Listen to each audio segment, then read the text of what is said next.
Admiral Richard Byrd explored more uncharted land than any other man in history. He was a man of action, but he was a man of thought as well, an explorer and a scientist, an adventurer and a philosopher, a complete man, one of the men in history who had to lead the way.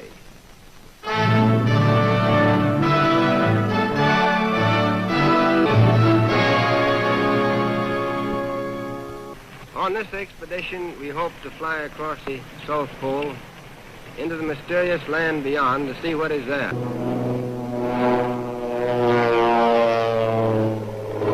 To the cameramen who made this picture, I want to give full credit. They did not hesitate to risk their lives at their job. Now, the North Pole is the center of a deep ocean, whereas the South Pole is the center of a high plateau which averages 7,000 or 8,000 feet in altitude. There is no life whatever beyond the edge of the world. There are no Eskimo. It is too cold for human beings to live there permanently. When we left on this expedition, we were, to put it very mildly, extremely anxious to find out if it existed. Would we be able to find it?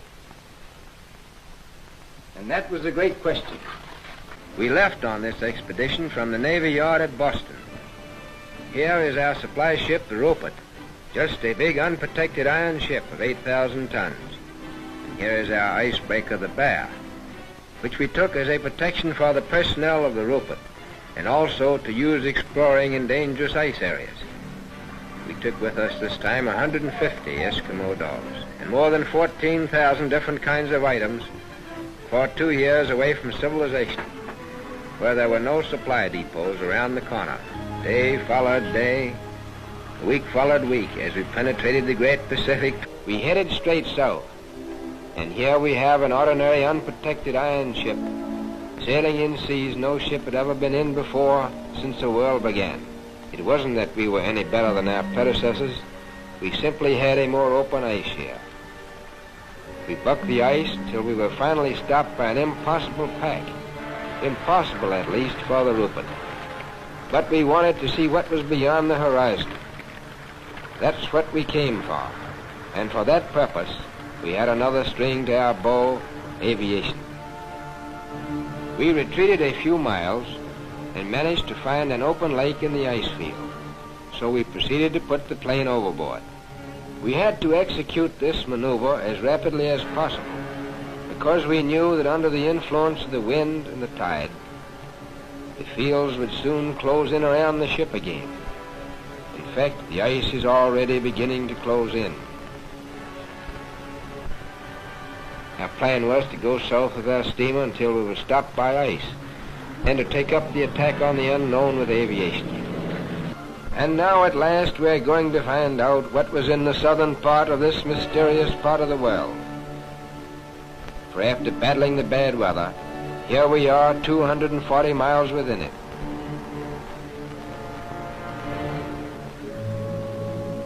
We came to this strange phenomenon, ice islands.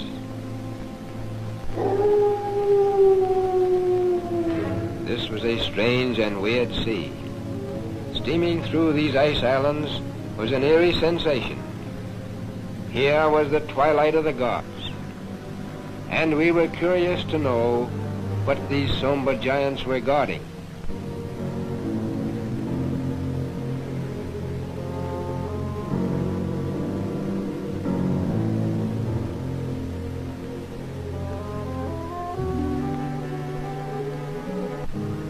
At long last, the dice fell our way, for the elements acted in our favor. The wind and the tide, which had closed the ice in around us, finally opened the pack so that we could break our way into more open sea. We had added nearly 500,000 square miles to the Pacific Ocean. And here is our journey's end. At length we sighted that great natural phenomenon, the ice barrier.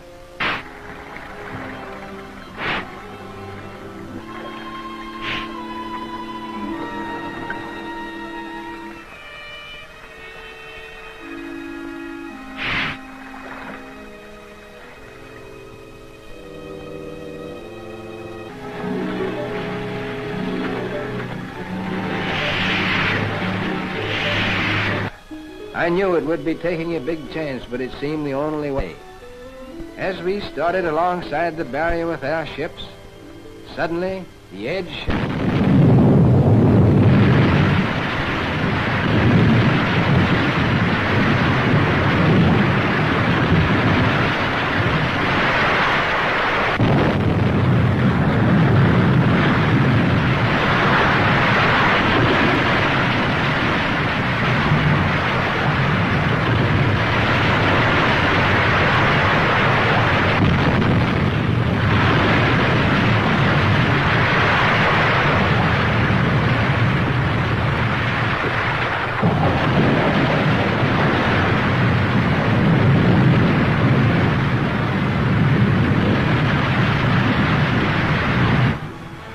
Enough of ice falling to sink a fleet of ships.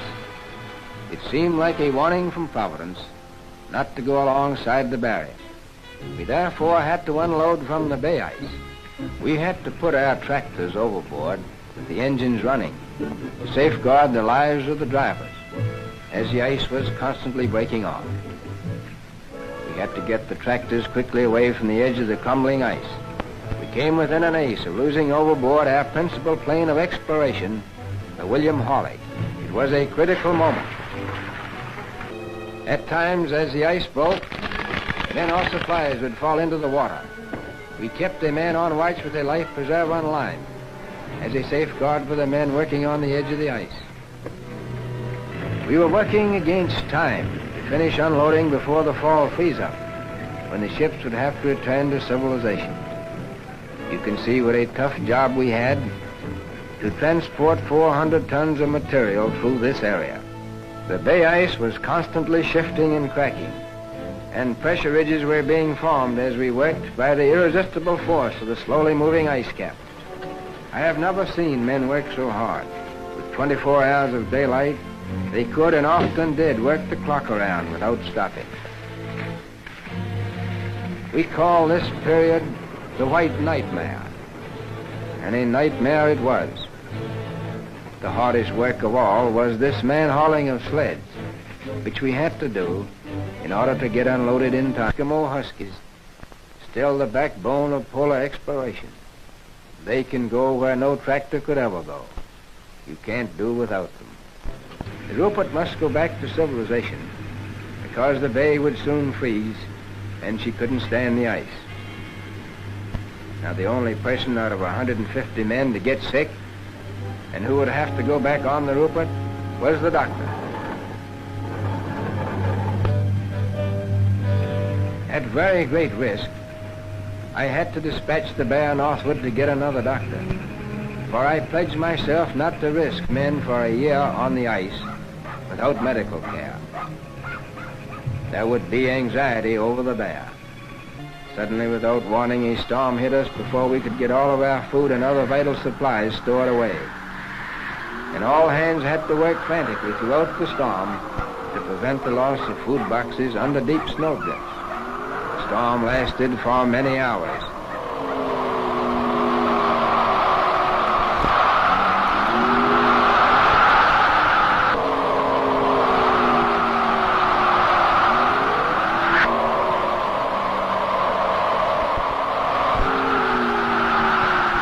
We found it chilly working in the wind.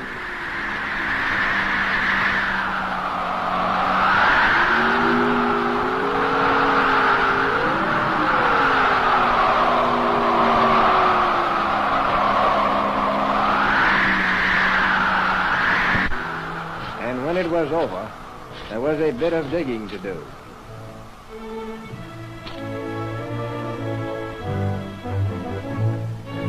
And here is the original commando.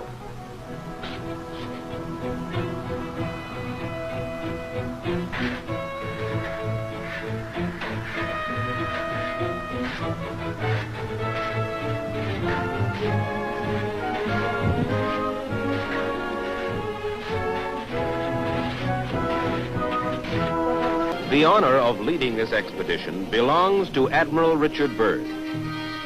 It is a gratifying experience for this 58-year-old explorer, who in the past had to raise his own funds for exploration, and who now has the resources of the United States Navy at his command.